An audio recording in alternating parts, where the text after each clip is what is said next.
Here's how you tell the difference between a Republican governor in 2011 who wants to be president and one who just wants to be famous.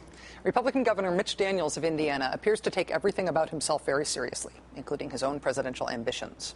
But having been George W. Bush's budget director, having been budget director in an administration that turned a projected $236 billion national surplus into a $400 billion national deficit during his 29-month tenure, that is not necessarily a fiscal bona fides political asset. If you are Mitch Daniels and you are dragging that liability around behind you on your hopeful way to the White House, hey, I was W's budget guy. If you're dragging that behind you into a potential presidential run, you do not also want to have, on the other side of your politics, a Scott Walker problem. You do not also want to be a lightning rod for everything the Democratic base holds dear, and frankly had previously forgotten that it holds dear. You do not want to be that guy from the left and the right heading into a Republican primary, let alone a general election. So one way you can tell that Indiana Governor Mitch Daniels wants to be president and not just a famous Republican governor is the way that he and his fellow Hoosier Republicans are caving. And they are caving right now and today. In Wisconsin, the nation was transfixed by those 14 Democratic senators leaving Wisconsin to deny the state legislature a quorum, right? While Scott Walker and the Wisconsin Republicans stripped union rights. We'll have more on that in a moment. There's a big update on that.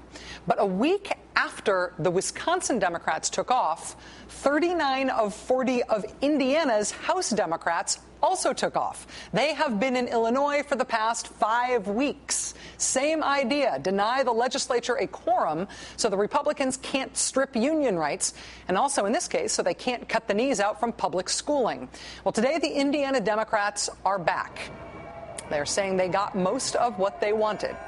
The Indiana legislature, look at this, convened at 5 p.m. today for the first time in 5 weeks with actual Democrats there. You see the thank you signs from people supporting these Democratic legislators.